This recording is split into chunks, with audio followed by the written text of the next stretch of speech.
Hey, welcome to The Feast Life, where we empower you, the modern homeschool mom, to create a life and homeschool you love.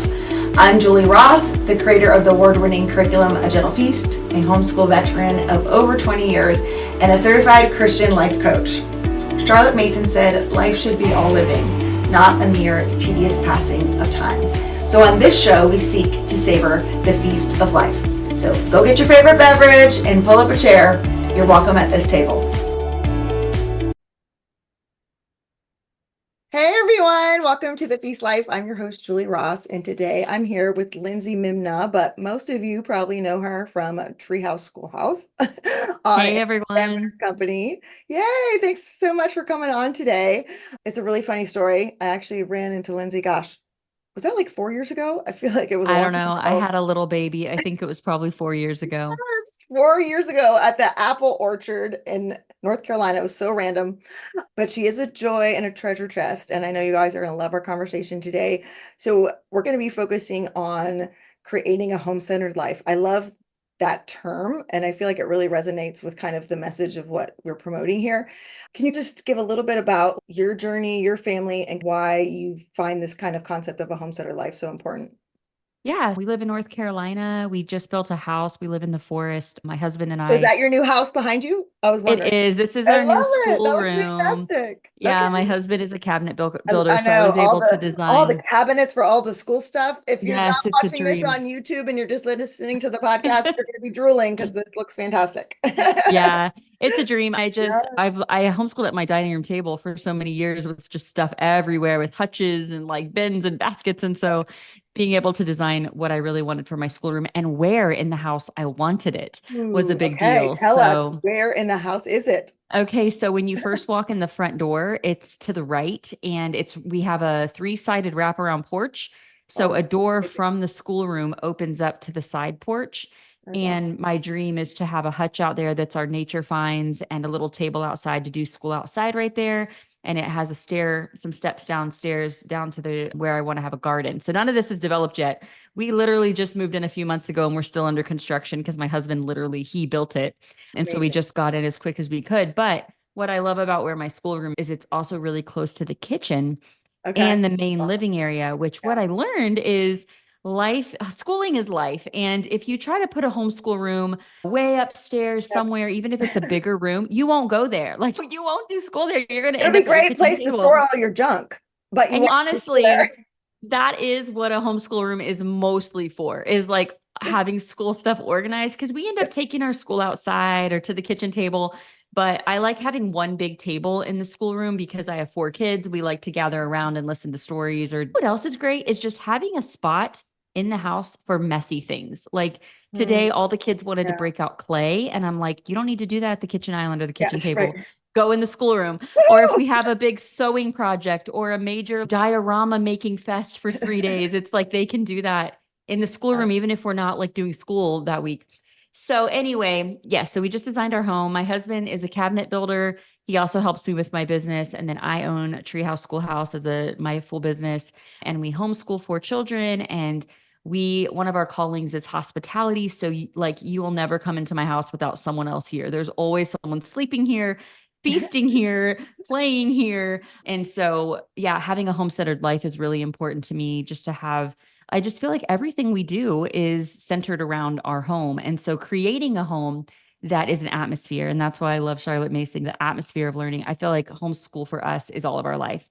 It's on the weekends, it's when we have visitors, it's early mornings, late nights, not just at the school table. And that's really the kind of life I try to cultivate in our home. That is so great. That is, oh, I want to come over. Can I come over? Wow, Yes, we don't live very far always. from each other. All the people are always here, I'm telling you. I love it. I got an invitation. All right. So can you break down what you mean by that term home-centered life? What does that actually mean to you? It's yeah, it just means that like we live and breathe. All of our purpose is wrapped up in our home. So like both my husband and I have home-based businesses, Okay. and so our work is from home. We most of our meals I love to cook and cook from scratch, and so bringing our children into that, and then just projects and passions and all of these things happen in our home or around our home. And again, it's just creating a space that my kids are living, growing, thriving within the elements of our home. And to me, it's just creating atmospheres and spaces that our kids can grow and being really intentional with those decisions. And that's why how we designed our home and how we cultivate our spaces is Yeah. really important to me. Just one example, we really want our children to fall in love with great books, right? So, like, I'm very intentional with my choices of when I'm designing our home or decorating our home, of where we have bookshelves and book baskets and how we cultivate spaces for creative play or for cultivating wonder or for getting outside or for hospitality. So, whatever your family is called to, whether Yes. that be things Yeah. in business, whether that be education, or different things that God's put on your heart as a calling for your family unit, to create spaces in your home to cultivate those things intentionally. Yeah, I love what you said about what God is calling your family to, because I think I try to fit myself into this thing. I do not cook from scratch. I do not know how to sew. I do not garden. I don't do any of those things. They're lovely. I wish I could. I admire you and other people who do that, like who make sourdough bread. Y'all are amazing. I've tried multiple times. And And this isn't me. And so that's I was okay. trying to create this home atmosphere that even I didn't feel comfortable in. And so that's why I think it is so important to know who you are, know your Yes. priorities. Yes, we have books strewn all over the house and nature finds and those kind of things, but also keeping it in with the things that were super important to me, which is music. And we have that playing all over. And I purposely thought of, okay, like how can my kids easily access music without getting on devices and things like that? So Yes. we can have music playing all the time or people singing all the time. It feels like a zoo sometimes, but Yeah, I think it's all about what is the family culture you want to pass down and not trying to compare yourself to someone else's family culture. And sometimes it's okay to be like, ooh, I'd really admire that. And I do think that's like deep in my heart, but I just need to cultivate it. yes, And right. that's one thing. But it's another thing, like there's a fine line between getting inspired by someone and then feeling like you need to be them or comparing yourself to them and then feeling inadequate and I think it's really important as moms that we are confident in who we are and who our kids are supposed to be and what our family culture is. And then whatever that looks to cultivate those things in our home with intentionality. And just, I don't know, I want my home to feel like a place that all the people want to be. Like when Yes. we go into that home, we feel God's presence, we feel comfortable, we feel welcome, we feel served, we feel loved. And even being intentional with spaces that appeal to little children, even though I don't have babies anymore, trying to make sure we keep a pack and play around, making sure I keep snacks on hand. Just, I want to be that home that people feel loved in. And so that takes work. And that usually falls on the mom to be Right. intentional with those choices. And so that's just been one of my life missions as we have designed our house. And even if you're not designing a house, just any home, to think about those things and to think about what you want your home to feel like and then work backwards from there and making a plan. Yeah. And that can change too. Just to be honest, now that I have like teenagers, like I want to be the fun house with the Yeah. Doritos and the ice cream that everybody wants to come to. And my daughter's like, can so and so people come over? And I'm like, they've come over like the past like 3 weeks. But she's everybody just loves our house better. And I'm like, okay, that's a really nice compliment. So I want to Yeah. get up and help the mess and make the fire pit, get the s'mores. Yes. Like I want to be, and so for me, it was more intentional around like having a game space or having a Mhm. backyard patio so that the teenagers like want to come. And then again, it comes from like your heart. Do people feel welcome? But also, do your children feel comfortable and welcome in the space that you're creating? So you mentioned having book baskets and things so that if your family culture and something that's important to you is reading, that the kids can access get them. And it's not like, don't mess up my Dewey Decimal colored system here. Right. Like, how Absolutely. can we make it where they can find the books and get the books that they need? What else can we do if we're not designing our house and we have a certain amount of space, even small spaces, a lot of families, especially with multiple kids, it can feel small, to what are some things we could do in the spaces that we already have? Yeah. Just so that everyone knows, my first home was 650 square feet when I had Wow, two okay. babies. And so I had to get really creative. And then we went Yes. from that to 1,200 square feet for a few years. And then we went to 1,800 square feet. And then we went backwards for 3 years living in a rental house. So I have lived, oh, I also lived in an RV for 4 months while we were trying to build this house. So I'm not over here saying, oh, if you have a small house, I don't understand. No, girl, I Yeah, that's awesome. understand. And so for me, like it was always, and also we've been really like not financially well off where I could just be like, let's create this gorgeous outdoor patio space. I want to have this beautiful. No, like it was like, okay, I'm going to grab some pallets and I'm going to make a mud kitchen for my kids out of something free. There was a season where I did that. I think for me, I really want my kids to live a lot of their life outside, and there has to be things that they want to do out there. And so even without being able to afford fancy things for the outside. I created a mud kitchen. I always had loose parts. We had a mud pit, and I would just get dollar store stuff and throw it out in the mud pit and say, go have fun. As we speak, my kids are in a bath because they're covered head to toe in red North Carolina clay. From right before this Girl, podcast. yeah, you're amazing. All I could think of is that on my carpet, and that stuff that does not come out. Oh, it doesn't. You have to drain the bath 3 times. So that's what we did this morning. But yeah. And so for me, it's outdoor spaces. And then another thing, especially as kids are in that mid age, because I have a 9 and 11-year-old, Legos are I try to think of, I don't want so many categories of toys that I'm so overwhelmed when kids come over, because I want to be a home that a lot of kids can come. Yeah. But when you have too much and they just dump everything, I get stressed out and I have to clean up for 3 days. Yep. And so we've pretty much reduced our toys where I have a space that I can put a lot of toys away. But when we have a lot of company, we can just have Legos out or in a bin of stuffed animals, and they can do a lot with that. Trying to get creative with that. And then as far as another thing that's really important to me is creating spaces where kids can freely craft and create. Yes. And our homeschool table is great for that. But before we had that, I just had a big hutch that I got for $50 off Facebook Marketplace. And I filled it with loose paper and stickers. And this might stress a lot of moms out, but I'm the crafty mom. Glitter and all the I knew you were going to say glitter. I know, glitter and Play-Doh. You can put the glitter away if it stresses you out. But my daughter, especially, she's 9 now. I swear, for the last 5 or 6 years, she doesn't play with toys. She creates. Yeah. And she's become so creative. She's made so many amazing things out of just nothing. I would just go to the dollar store and get random craft supplies or strips of cardboard or a shoebox or just anything and throw them in this hutch. And at one point, the space in front of the hutch is where she'd craft on the floor in front of the hutch. And it was right in the middle of the house, but that's all we had. And so you can get creative in your spaces for sure. You can definitely do it no matter what space you have. And I think it's just important to think about what kind of people do you want your kids to become? That's the first question. For me, it's creative. I want them to be thinkers. I want them to love books. I want them to feel like they can invite their friends over. And so you start there and then you go, okay, what practical ways can I set up my home to do that? Because that's the whole idea, right? We create an atmosphere, we spread the feast, and then they come to it and then they feast. And we don't have to shove it down their throats. They just become creative people because it's there. Yes, I love that. And those are such great practical examples. Thank you for people who might not have, they're trying to work around limited space and limited amount of resources. I love all those ideas. Those are so fantastic. What impact has it made on your children having this kind of home-centered? They don't know any different. Honestly, I grew up this way as well, where my mom, I wasn't homeschooled, but my mom really did a great job of encouraging my creative endeavors and creating these spaces. She also was a huge, our home was always open for people to come. And she was very intentional with how she created spaces. And it's just what I've done. And hopefully her ceiling is my floor. And that's what she tells me, just to keep going with it. Yeah. And I think for one, too, it's created this idea for my children that home is a place that they can become who they're created to be.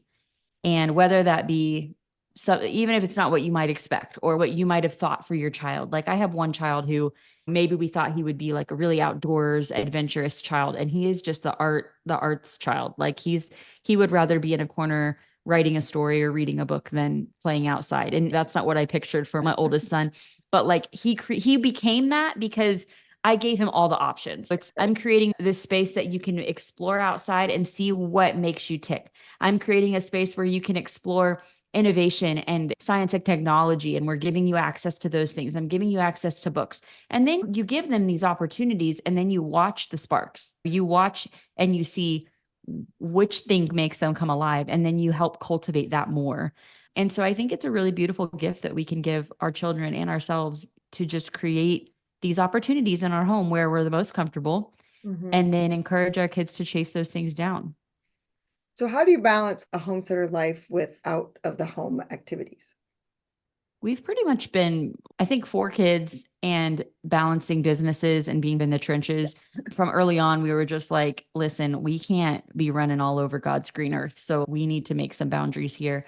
We have a lot of people come to us. At the beginning, when I wanted to do extracurriculars, we started with a piano teacher that would come to the house.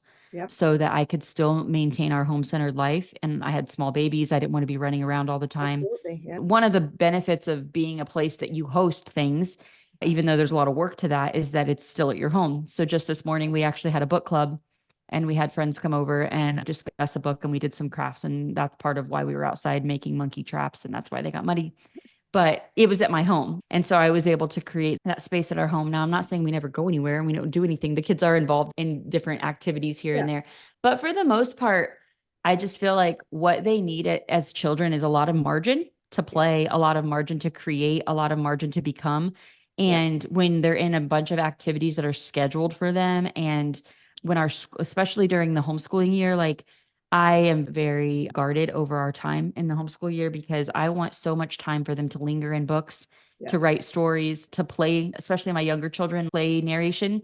So we'll read a lot of books and then I see them outside, like being the characters. If we if we just were running around all day and they're in the car, they're at their siblings' games or practices all day long, like all of that would be lost. And to me, I just value it so much that I'm like, when they get older, they can do some of those other activities. But right now I'm preserving our time at home. Yeah. And I think that's such a good thing for parents to think through, because societally we feel so much pressure to do all the things. And I got like a message from a parent this week, and they're like, I just don't know how I'm supposed to fit school in. Like, we just never have time for school. And it was like every day they had like multiple activities outside the house. And I'm like, well, you can't be outside the house and homeschool. Obviously, there's seasons when you have different things and you have to make do, but like the priority needs to be those hours that you're home. And I love what you said about margin too, because there's a PNEU article about growing the imagination and how powerful that is. And the one thing that kids' minds really need to grow and to feed on these ideas that we present to them is that margin that you're talking about. They need that time. If their day are constantly filled, their minds don't have the space for the ideas to take root. And so what you're saying is so important. I think especially at the beginning of the school year, for parents to look at your schedule and say, where's the margin? And we can often think that we have to fill it, or our kids aren't going to be learning all that they can be learning. And the exact opposite of that is true. Have you found that?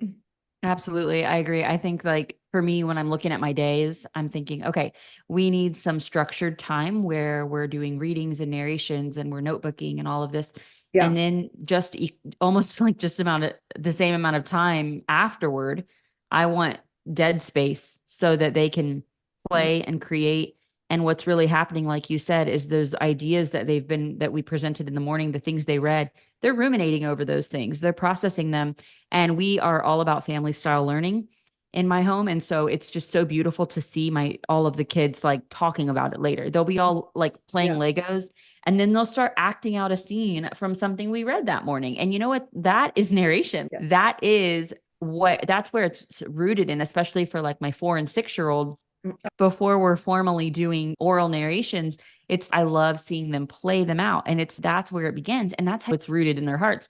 And then you get your kids all acting something out and playing some scene from history. And you're like, yeah, if we were running around, they would have missed that opportunity. And so I do think that's super beneficial. And then just to let them process it in their own way, like one might write something about it. My son might make a song about something that they read. It's because he plays the piano and he's always songwriting. So he might write something.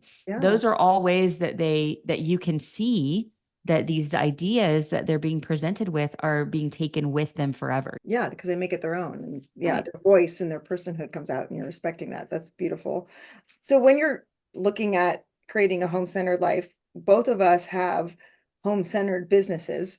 And so I do feel like they tie in very well. They present their own unique challenges. Oh, yeah, they do. But they also present their own unique blessings. So let's talk about the good first, okay? So what are some of the benefits of cultivating a home-centered life, but also working at home? For me, or for my children, or just in Oh, for general? you. Oh, for me. Of course, I wouldn't want to, of course, loving being home, I wouldn't want to leave and go do some other endeavor. But for my family's benefit, my children are seeing what I'm doing. They're very involved in what these doors that the Lord has opened for me. And I write curriculum for a living. And so my children are very involved in the process because they're my testers. They're also all my models for my photo shoots. And so we actually pay them. They're actually part of our business. And they're starting to understand entrepreneurship. They're starting to understand the processes. I'm trying to bring them in. Just this past weekend, my 9-year-old, I had her checking all the reference pages for a new resource we're putting out. So I had all the encyclopedias and different books there. She was checking references and I paid her per hour. So we're teaching our children what a business looks like. My husband is a builder and he has a workshop. So sometimes the boys are out there helping him assemble cabinets. And so I think having home-based businesses is really beneficial for children to see what business looks like in real life. I don't know what your parents did growing up, but for me, I was like, I don't really know what my dad does. Like he leaves every day. I don't really understand it. Yeah.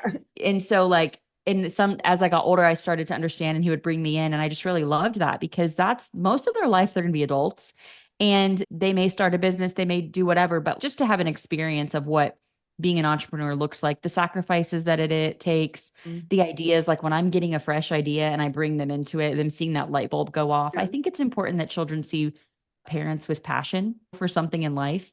They know that my number one passion and love is being their mom, and that being home and homeschooling them. Yeah. But they also, I think it benefits them to see me like have a calling on my life and to chase it down. So all of that is been a really beautiful experience doing this alongside homeschooling them.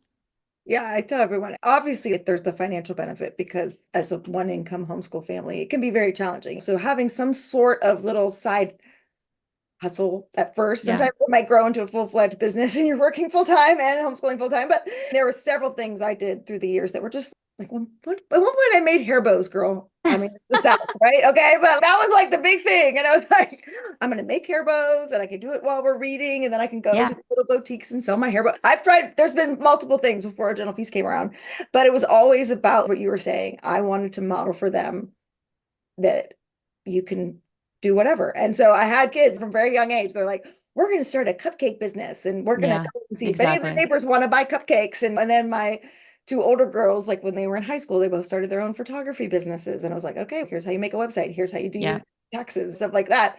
And then now my oldest, after she graduated from college, is now working in my business, which is amazing and way cool. Oh my gosh. Like, I never thought that day would happen. Sometimes we joke around, okay, here's your assignments for today. Like I give her like your little notebook, like I used to do when she was homeschooled, but oh no. Morning time. Yeah, but I think having something that you, even if it's just very small, that you are doing, that you're showing your kids these real life skills, and they get to do it along with you. And then you guys get to do it in your home. And that allows you the opportunity to be home. But then they also get to see this is how much work it takes to be able to afford to do these things. Like they don't just magically appear. Yeah, absolutely. And for us personally, when I started my business, I didn't really have a financial goal. It was mostly like I just wanted to share my life. I wanted to share what we were doing. It started as a blog and an Instagram without any product. But as time went on, my husband was working like 70 hours a week. We barely saw him. We were trying to build a house. We had 2 kids with special needs. I have 2 kids with hearing loss. We were paying tons of money in medical, and like we were drowning. And so when I was like, you know what, I already have this following and I have people that trust me. I'm already writing curriculum for my kids. I should just try to sell this and see what happens. And things started growing. We've been able to our life has changed, and we've been able to free my husband up. And now he's home helping me homeschool. He's available. He works some, and he has his own little side things, but like for the most part, this has been able to create really, truly a home-centered life for him as well. And for my kids to see that progression, and it was late nights, early mornings, nap times, any margins I could have. Like it was our school time even was started to get sacrificed, where I'm like, oh, how am I going to balance all of this? But now it's making money and I want to help my husband. And it's a journey, and it wasn't always beautiful. Like it was hard, but to bring them alongside it, and to have them pray with us as a family and say, is this something God wants me to continue to do?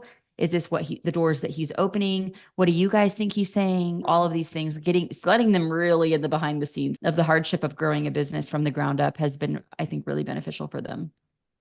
So if you don't mind me asking, you were mentioning about school and the work, and I totally can relate to this because and I think it needs to be talked about more. It does. Yeah. So do you mind if we talk about it a little bit? Because it is, like you said, I wake up, do work for 2 hours before anybody wakes up in the morning. And then I was working at night, and I was working on the weekends, and I was fitting it in during nap time, just like you too. But then it was like, it started to become more than that, especially during COVID when everything just exploded. Yeah. That's when my daughter and I were like up to 2 a.m. in my garage packing boxes. And it was like, what are we doing? This is not sustainable. And how you bring your work in, or how do you set those boundaries in terms of what you're doing for school, or how does that impact what you're doing for school? I'm really grateful that now many years in, so I started in 2017. That's how I guess that's been 7 years. I'm doing my math right. when I started my business, it was a couple years before I said we ever even had a product. And I was mostly just like blogging whenever I felt like it. And it wasn't a big deal. Yeah. But my first product was 2019. And then of course, 2020 is also when Treehouse Schoolhouse kind of blew up. And by that point, my sister-in-law and I were business partners from the beginning. Okay. And I was able to delegate a lot. That's nice. And then from there, it started with it. And obviously also that means like profit sharing. So, but that was a cost that I was willing to pay because I couldn't do it all by myself. I had babies and things were crazy.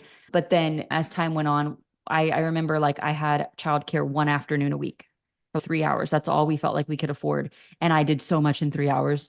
Yeah. Oh my goodness. I got so much done.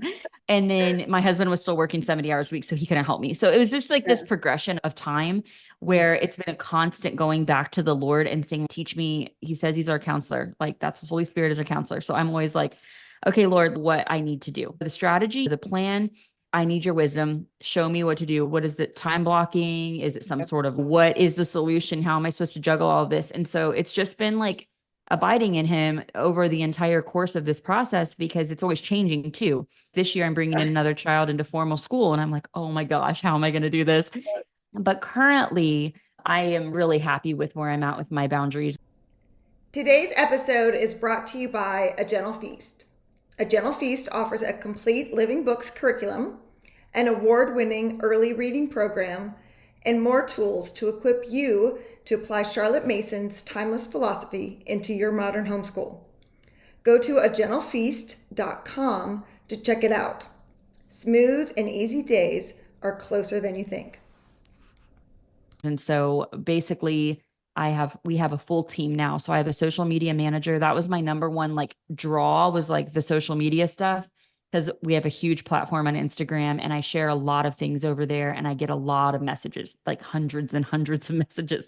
And it's just so hard to keep up with things like that. And I'm also I want to feel like I'm talking to the mom. Like I want to feel like I'm across the table, but it's been this letting go and realizing like I need people to help me. I need to be able to delegate and trust in order for me to stay sane and stay feeling like I'm giving my best to my children and I'm doing the things that only I should be doing in my business. Yes. So I need to be the one with the vision and I need to be the one developing curriculum, but everything else other people can do. They can create the graphics, they can manage the website, they can do customer service, they can do packing and shipping. So I've basically taken everything off my plate except my most important things. Mhm. And so we have a very large team now and I have people managing other people. We have a marketing team. I think I have 9 or 10 people on our team now. And we have a warehouse. So all the packing and shipping is not happening at my house because that's very stressful. Oh yes, that was very stressful. Yeah, we don't have that anymore. So yeah, it's just baby steps and lots of progression. So my daily schedule now is I have a boundary not to really do anything with work until after our school day is over. And because even just opening that inbox in the morning, then I'm thinking about work and I'm dying to be done with school so I can get back to these needs. And that's just not how I wanted the feeling to be in my home. And I don't log on to anything until after we're done with school, which is around 2:00. We have a part-time nanny. And so 4 days a week, it was really a godsend. She's a 30-year-old woman who is homeschooled and she carries the same heart for homeschooling and what I want afternoons to feel like in my home. So she's doing handcrafts with them. She's doing read alouds. She's letting them play. She's going outside with them. She's doing what I would be doing in the afternoon. Right. She's starting dinner. She's helping me with laundry. And no, I'm not doing it all. I have help. And so I have a work block in the afternoon. And when I'm working, when I'm not working and I'm not available and I'm able to be present with my family. But it took a lot of years to get here, I will say. Yes. And thank you so much for saying that, because I think it's so easy to look at other people and where they are 5, 7, 10 years in and be like, I should be like that. And we don't start out that way. No, we don't. No, we don't. Nobody does. I was drowning. I was drowning. And it was basically this fork in the road of I either have to keep making changes, even if they're baby steps towards a life where I don't feel like this anymore, or I have to quit my job. Like I can't keep doing this. And so thankfully I was able to take those steps, and there are strategies and there are steps, but any new business is going to feel like that. And it's really hard because you're not even profitable at the beginning. Yes, I know, right? Oh my gosh, I worked 75 hours this week and I made $0. So you have to keep your eye on the vision, and you really have to have a passion, because otherwise I don't know how people make it. Yeah, if you don't love it, I really don't either. And I think what you said too is really key about like when I'm working and when I'm doing school, I'm doing school. And when I'm with my kids, I'm doing school. And I think it's so tempting to try to do all the things all the time. And this goes for whether you're working from home and running your own business or not. Like even just motherhood and homeschooling, right? To go, no, these are the hours I'm doing school, and really put all your focus in that. Rather than, oh, I'm also trying to make a dentist appointment. I'm also trying to and I'm also trying to like organize this thing for church, like all at the same time. And it's like, when you can just give your focused attention to the actual task at hand, you are so much more productive in your kids. And one of the best things for me, I think, of having my own business is it forced me to use my time well. Because before I was like, oh, I have all the time in the world and I can do whatever, and things rarely ever got done. But now it's okay. No, this, like you were saying, these 3 hours, stuff's getting done. Yeah. No, I completely agree. I remember a time where I would have my laptop open at the school table, and I'm like, and I felt always, everything felt urgent. And I definitely threw myself in a pit of anxiety over this. And I had to realize there's no emergency in my business, and there's nothing more important than my kids feeling like mom is here. Mom loves school with us, and she's not trying to just get this done so she can go do that thing. And it really broke my heart, because I was like, wait, my whole business is about cultivating like this love for education. And I'm like, and I don't love this right now because I'm trying to get to my business. And so it was definitely a hard pause. And yeah, like you said, business or no business, every mom has things. I have 16 text messages right now from this person. I'm trying to like get this thing together with them. And I lead my wild and free group. And like you said, dentist appointments, or my sister wants to get together. It's just life. It's just life that we all have.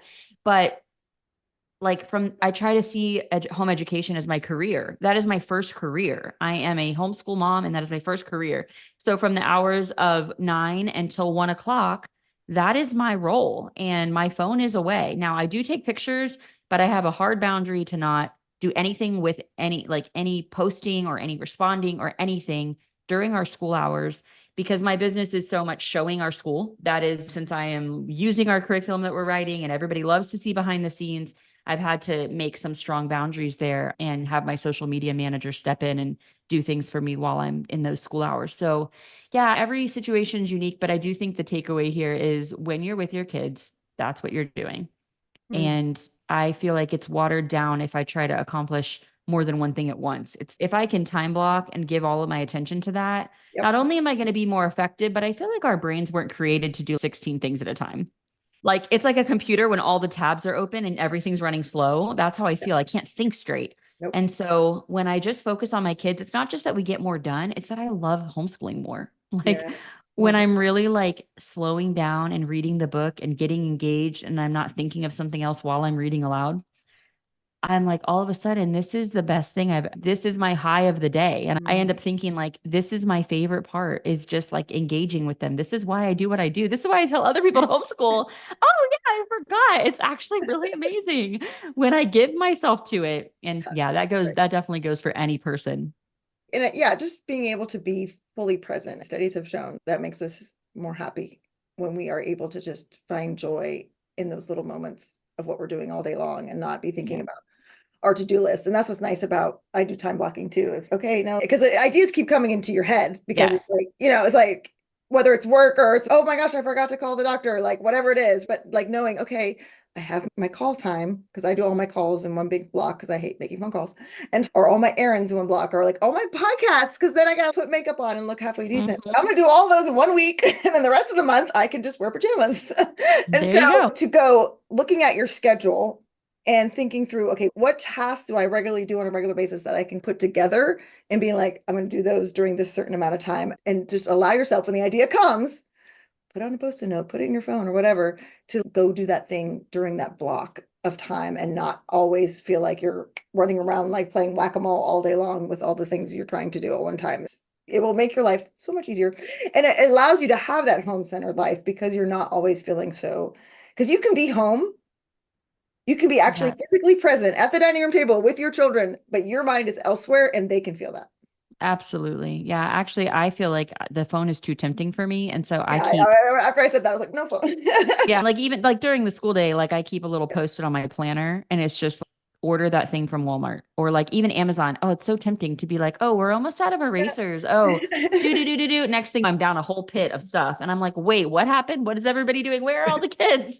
And so it's okay, just to put it on my Post-it note. And then when I'm in my work block, when in the afternoon also is a lot of other things. It's call about that kids camp and reply about the dentist. Like all of my admin life stuff, including work, falls in that time. So then when I'm with my kids in the morning and from dinner on, I'm not attached to my phone. I'm reading them books. I'm playing with them. We're playing games. I'm cooking with them. And I feel so much more fulfilled just blocking that into a specific time where they're not with me. I don't want them to be around when I'm on my phone constantly or making calls or doing all these tasks. Because what are we modeling for them? If we want our children to not be addicted to screens, like we can't be either. And it's hard because, there are things on our phones that we're doing. I'm not scrolling. I'm like ordering groceries so those children can eat, but they don't know that. Right. They don't know that. All they see is I'm ignoring them. So that's what I try to do. It helps a lot. Yeah, for sure. So in terms of creating this home-centered life, where would you recommend that parents get started if that's something they never even considered before, what they want their home atmosphere to be like, or what practical things they want to put into place to make that happen? I would say starting with your goals, like I've mentioned, like starting with what kind of, like what your family's culture is, maybe even sitting down with your husband and being like, let's just narrow it down to 5 main things that we want to cultivate in our home or that we want our kids to be like when they're 18 and they're moving out. What do we want them to say? These were the most important things in our home. Mm-hmm. Okay. And so education or not, like maybe that's, I want them to learn life skills. I want them to learn how to cook. Okay. Okay. Then whatever, then you need to get some things in your kitchen for your kids to be involved in cooking. Yes. So when they're toddlers, getting them the right tools or getting them the stool that they can come up and then making an intention. Okay. Maybe you want them to know how to cook. So then maybe you schedule like a few nights a week where your older kids you have Tuesday night. I'm going to help you with the grocery list. So it's working backwards. I want this thing for my life. I want this thing for my children. And then what practical things do I need to buy or do in my home to create that? And so that's where I'd start. So I'd say like for me, it would be life skills, loving to read good books, loving to be outside, hosting, those kinds of things. And I would just work backwards from there and start making a plan. Even if you just take one baby step, start with one thing. Yeah. And goal. Yeah. Take some intention. And not only bringing things into your home or maybe, okay, like you buy the book baskets and you're like, okay, I want my kids to love books. But then usually it also means adding something to your schedule. And so like your daily rhythm. So maybe that means like for me, I had this aha moment that my 4 and 6-year-old, I haven't read to them as much as I read to my big kids because I started my business. And I was like, oh my goodness, I feel like they don't know the classics. Like they don't know who Charlotte's Web is. What is wrong with me? And so I was like, okay, I need not only to pull out all of the books that are perfect for that age, and put them in baskets. That's fine. But I also need to read them to them. Yeah. So when am I going to do that? Yes, okay, Lyndsey, you need to make a plan. Yeah. And so it doesn't just happen. None of this stuff just happens. You have to do it. Right. And so then my husband was like, okay, because I'm always brainstorming with him. Thankfully, he thinks like me and he doesn't think I'm crazy. And so he's been, I'll start reading a longer series with the big kids at night while you take the little kids to the bed and read whatever books will make you happy that they have heard. Yeah. So I'm like, okay, we're starting with Charlotte's Web and Children of the Swan. And now it's a rhythm in our life where it only takes 30 minutes. We already get everybody ready for bed, 30 minutes, mom's bed and dad's downstairs. And now we're doing the thing that I was like, oh, I really think that's important. Mm-hmm. And so when you really think something's important, then you have to buy the things, make the plan, and put it in your schedule somehow. Yes. And I think that's something people overlook a lot because it's like, oh, I'll do that when we have time. And it's no, you're never going to have time. Just like we were talking about with our work and stuff. Like you have to make the time, put the priorities in it. I use the example, I don't know if you've seen it, where like you put the rocks in the jar and then there's rice. And if you pour the rice in the jar first and try to put the rocks in, they won't fit. Oh, okay. If you put the rocks in the jar first and then pour the rice in, it fills in all the cracks. Yeah. So the things that are most important to you, those are your rocks. And you have to put them in your schedule first. Yes. And then the other things, amazingly, but like we still eat dinner every night. Like right. My work is like during this time, and then other things can fill in. The same thing, like you were saying, if your priority is reading aloud, okay, when is that going to happen? Or we want to have space for them to be creative. Okay, we have to buy the supplies, but then where in your day do they actually have free time? Yes. Go create something. And what happens is we just fall into the culture of, oh, every kid needs a sport. So then you sign them up for a sport. And I'm not saying that's not bad. Maybe that's one of your rocks. but like for me, it's not one of my rocks. And so what would happen is it would take up a place of them being creative, or it would run right into where I want to do our read aloud at night. We'd be running around town doing sports. And so you just have to, I think that's the takeaway is like, what are your family's rocks? They're not going to be the same as mine. They're not going to be the same as yours, Julie, but everybody needs to know what are those things. And you start there before you just start willy-nilly putting things into your schedule. And I know it's happens because just yesterday, one of my close friends was like, hey, I signed up my daughter for an acting homeschool class every Wednesday morning, and I'll drive your child. And I'm like, ooh, that sounds fun. And hold on. Is that one of my rocks this school year? Yes. I think it's great. I think it's wonderful for her. I'd love to come to her performances, but I don't think it's the one goal that we have for her this year. So no, I'm sorry, I can't do that. I have something else I need to prioritize on a Wednesday morning. And I think that's the goal, is to just really be confident in what your choices are. Because then you're going to have people saying, oh, they're not doing any sports this year, or what are your kids' extracurriculars, or whatever it is. I like to play in the mud. And it's like, yeah, my kids are in the mud head to toe. What's your extracurricular? And again, they're not wrong. Like I said, they might be a goal that you have for your children for some reason, or a specific child. Like my musical child, it's a priority for him to have music practice because that's something he's pursuing. He also wants to start a podcast. So we're scheduling that in. Like, how can he start his own storytelling podcast? So I'll let you know when that's live. But yeah, you have to evaluate, and it changes. So you have to continually evaluate what your children need, what your home needs. And if we're not, I don't want to start a whole new topic of conversation, but what we need as moms, we have our own rocks that we need. No, I talk about this all the time on this podcast. We need to sleep.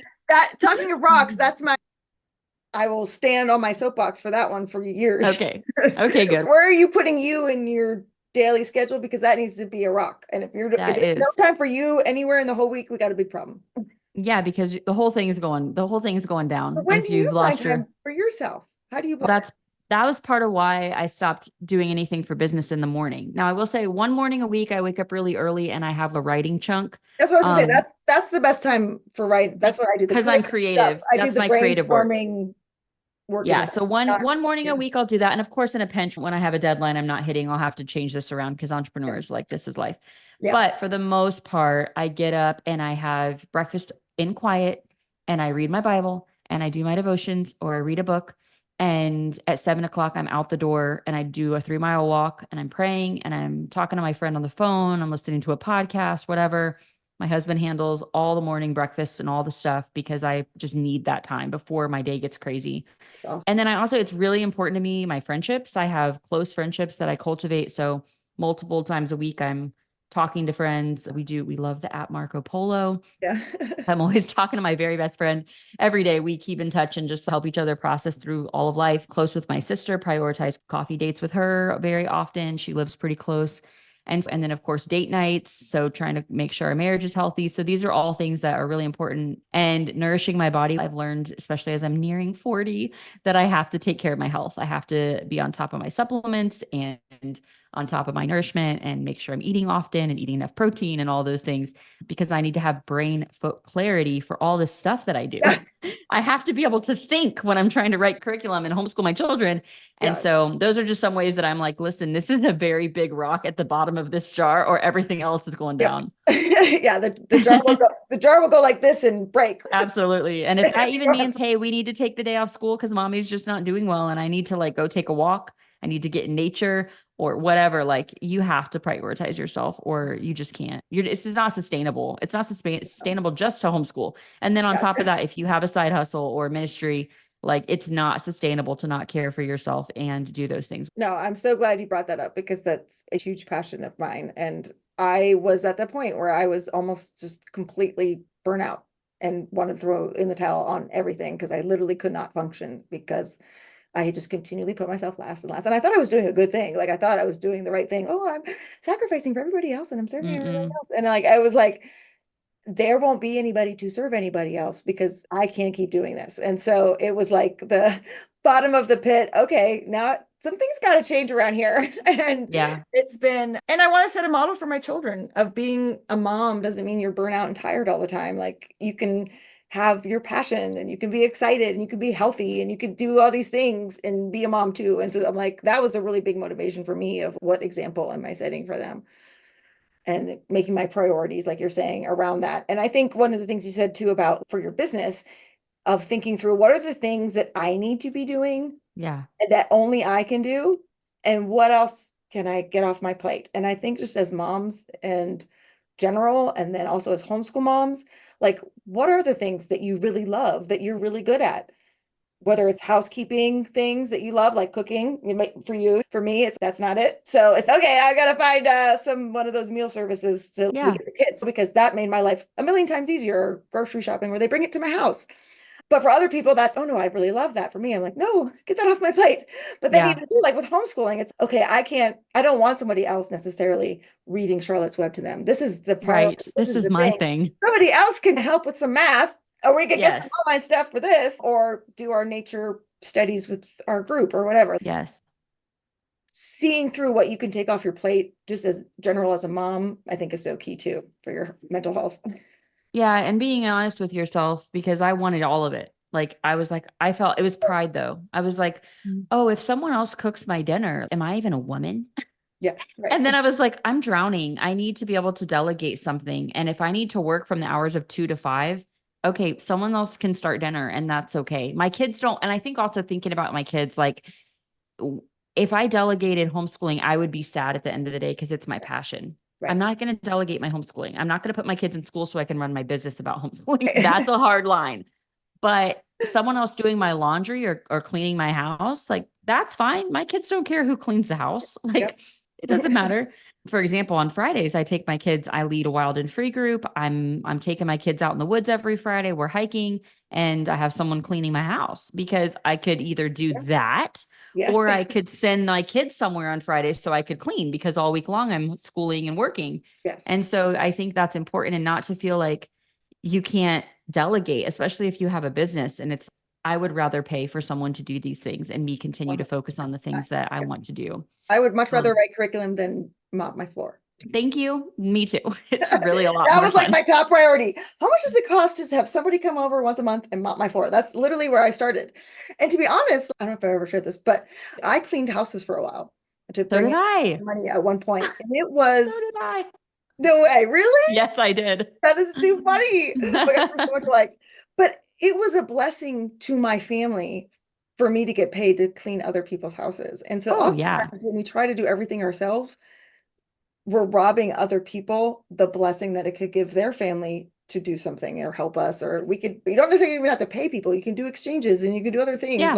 But if we try to do it all ourselves, we're taking away blessings that other people could have. And that was a huge mind shift for me as well.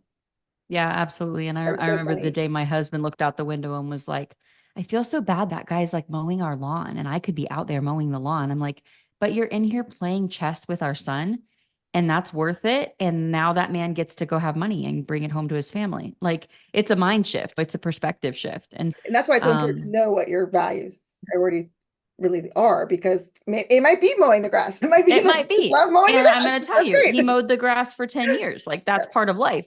It's not always just, you can't just always jump there, but there are choices to be made. And you can always, and like you said, maybe we're not talking about hiring people if that's not the position you're in.